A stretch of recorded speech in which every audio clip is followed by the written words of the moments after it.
Bismillahirrahmanirrahim.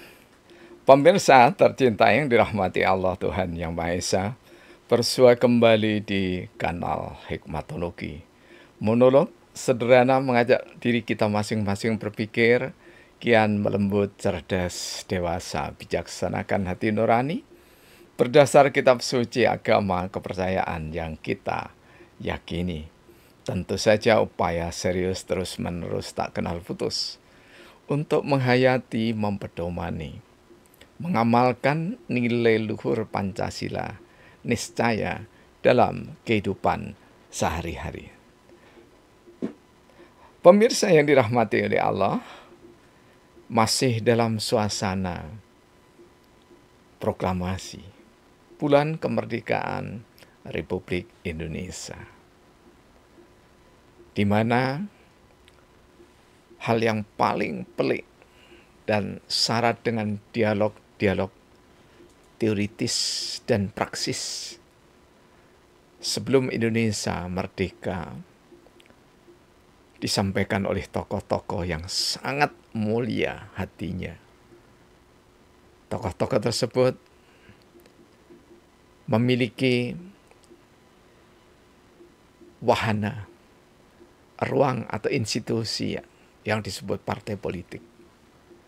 Namun ketika sidang BPUPK atau BPUPKI sampai dengan BPKI tidak mengatasnamakan partai manapun, tetapi dari dialog-dialog Profesor Supomo, Profesor Muhammad Yamin, Insinyur Soekarno, Ki Bagus Kusumo, dan yang lainnya,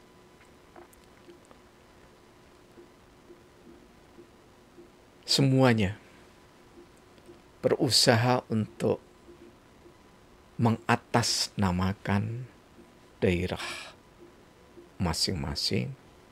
Lebih dari itu, semua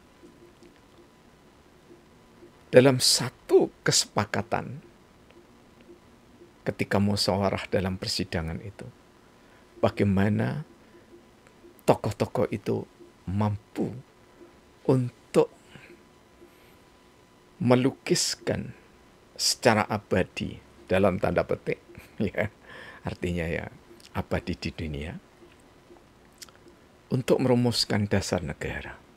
Termasuk di dalamnya adalah penjelasan dari dasar negara itu sendiri, yakni Undang-Undang Dasar 1945. Dan Undang-Undang Dasar itu masih bernama Undang-Undang Dasar Republik Indonesia tahun 1945. Bukan Negara Kesatuan Republik Indonesia. Ya, sudah kami jelaskan.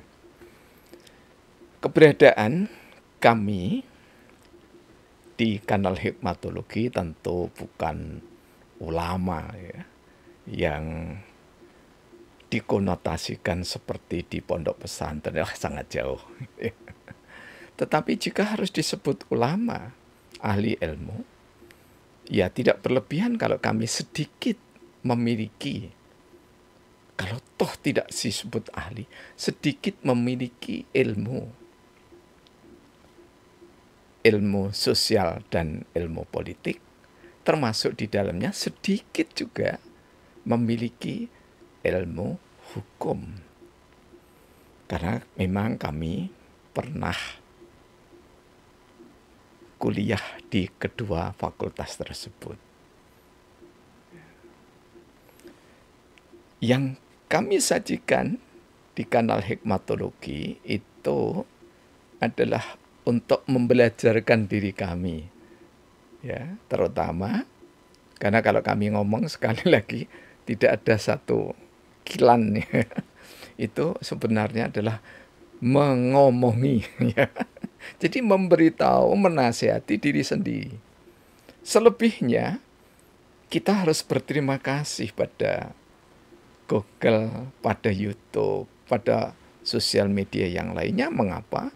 Karena dengan wahana YouTube dan seterusnya, maka tidak saja kita sekedar berbagi atas postingan hasil pikiran saudara kita, tetapi kita juga sesekali berbagi atas ilmu pengetahuan yang serba sedikit dan sederhana untuk bisa dijadikan bahan dialog, bukan berdebat. Nah, karena itulah kami juga belajar pada ahli bahasa.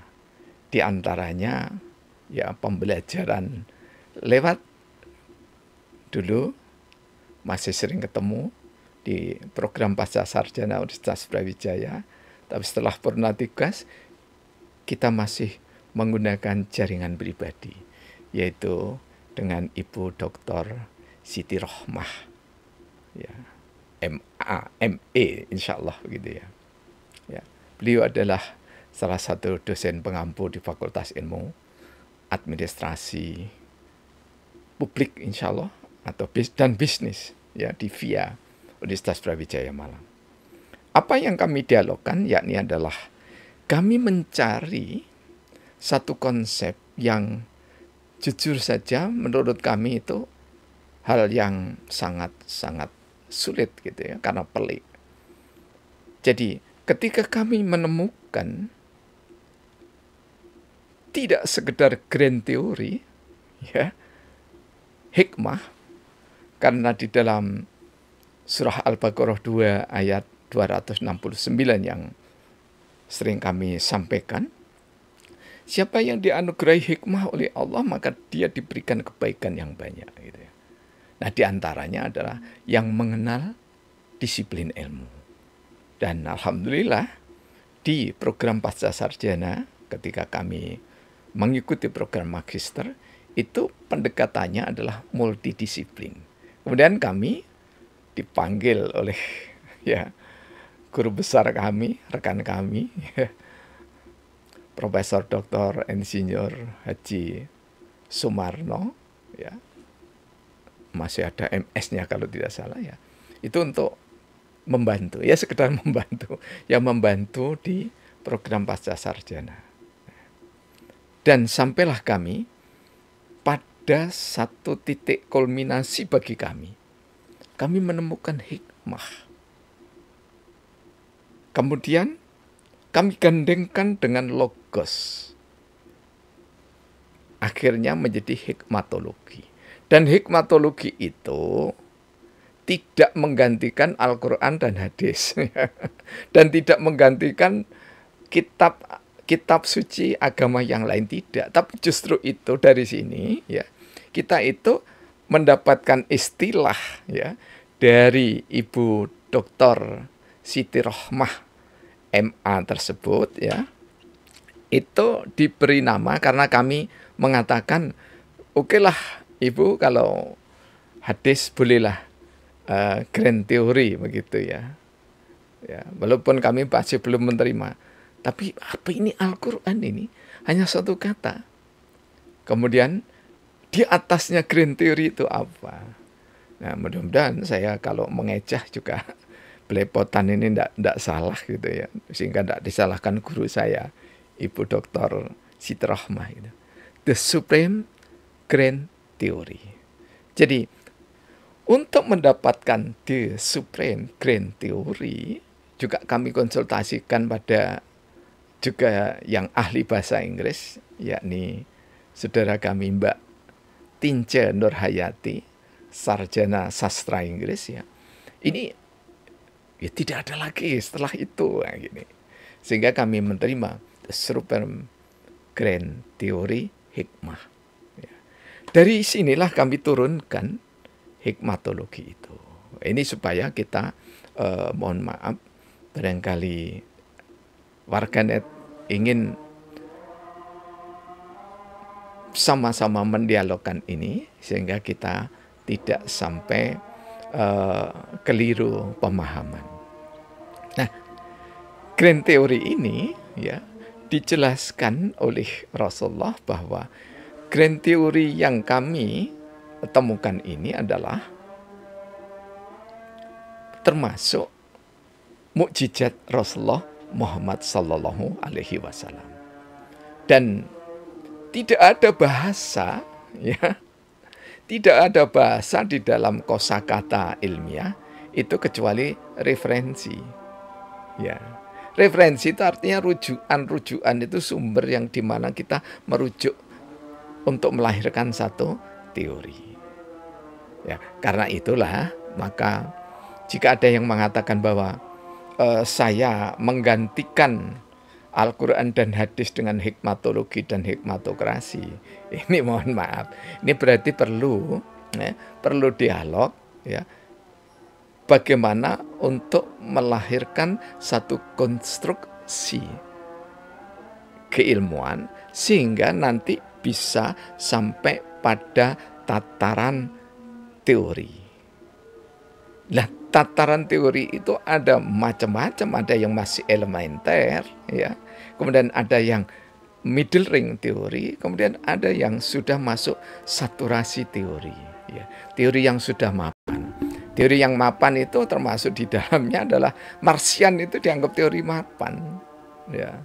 Machiavellian itu juga dianggap teori mapan. Artinya mapan itu apa? Semua orang itu merujuk.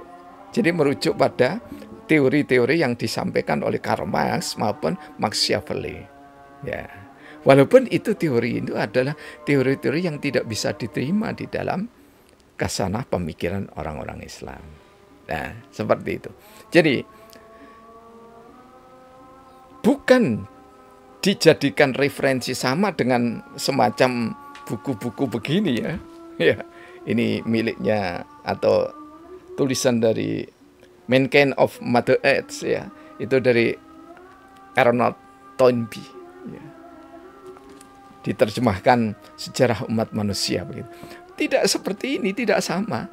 Jadi Al-Quran itu sama hadis, kalau kita, ya, yang saya juga ada yang menyebut ulama YouTube. Ini bukan ulama YouTube ini, ya. Kami sekedar guru gitu, ya. Guru apa?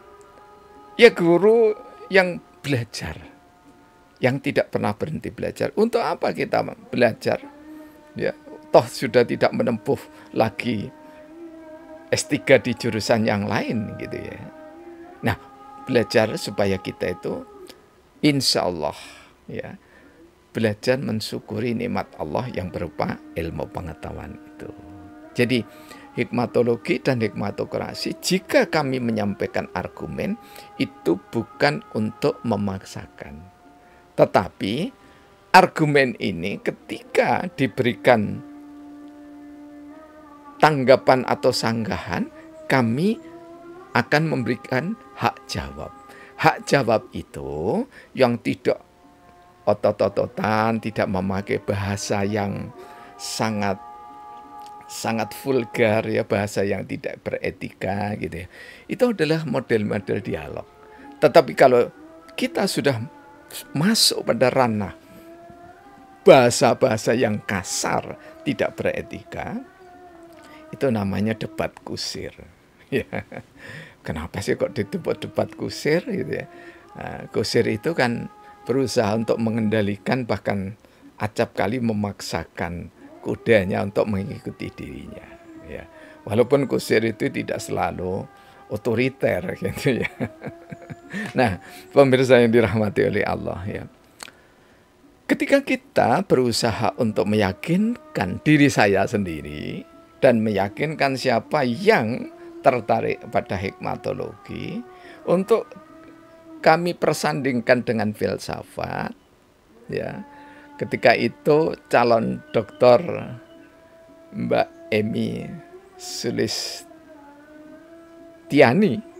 mudah-mudahan saya tidak salah sebut, ini juga calon doktor di Universitas Brawijaya Malang itu, ya, mengatakan, kalau begitu Bapak sedang mendekonstruksi filsafat. Saya jawab tidak.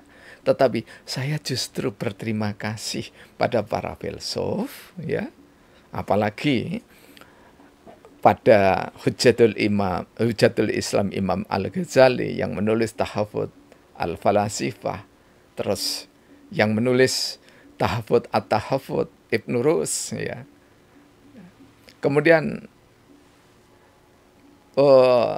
Berger yang menulis filsafat dewasa ini tidak sedang melecehkan filsafat, tetapi kita ini sedang berbicara ada kaidah lain yang tidak sama dengan filsafat sumbernya.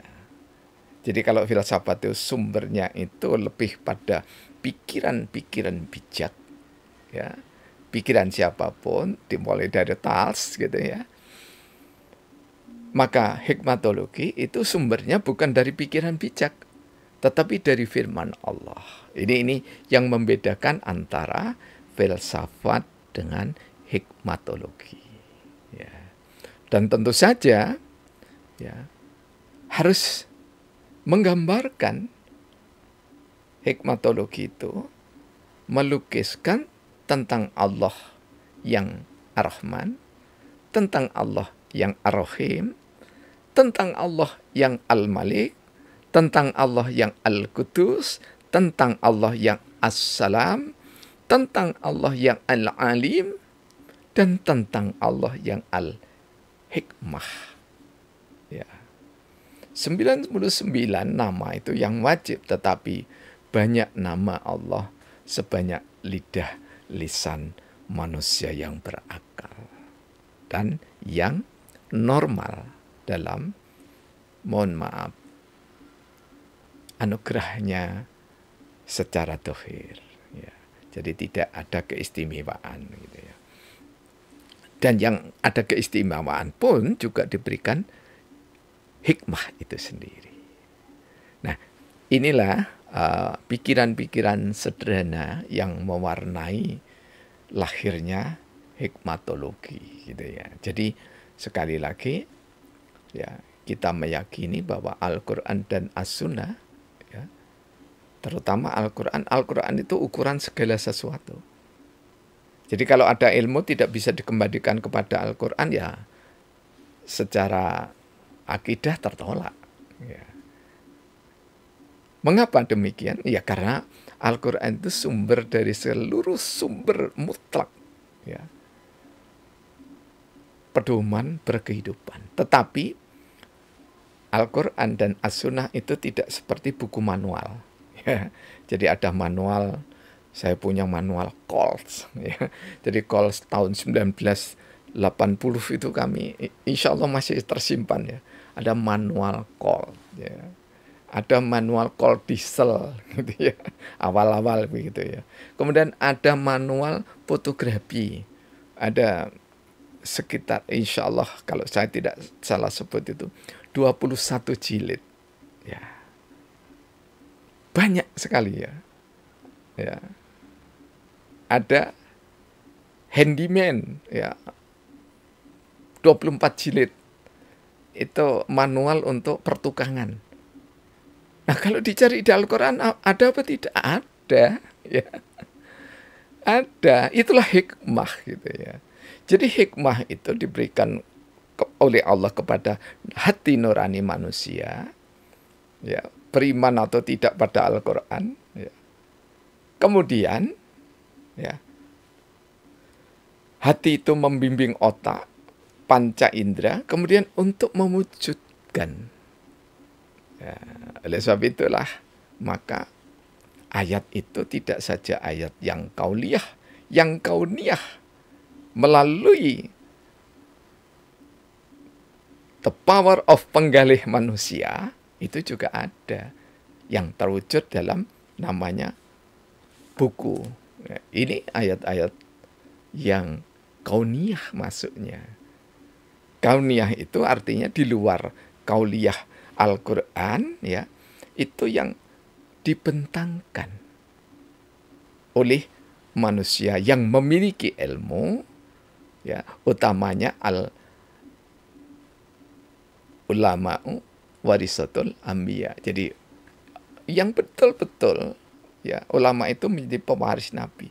Pewaris itu tidak akan mewarisi seluruh keilmuan Nabi, tetapi pewaris itu boleh jadi, ya, jujur aja seperti kami ini, ya hanya enggak sak pucuke kuku ireng kalau dalam bahasa Jawa. Tidak ada seujung kuku. Kami mewarisi dari seluruh apa yang dimiliki oleh Nabi. Karena utitu jawami al-kalim. Aku meninggalkan kalimah yang tersempurna, yang paripurna, yaitu Al-Quran was sunnatur Rasul. Yaitu. Pemirsa yang dirahmati oleh Allah, semoga terus menggugah kita untuk berdialog, bukan berdebat. Karena dialog itu milik hati-hati yang lapang, tetapi berdebat itu milik para orang-orang yang berlapang-lapang di hawa nafsu setan. Mohon maaf jika ada kekeliruan, kesalahan. Terima kasih atas segala dukungan. Alhamdulillahirabbil alamin. Praktek biologi dan bersari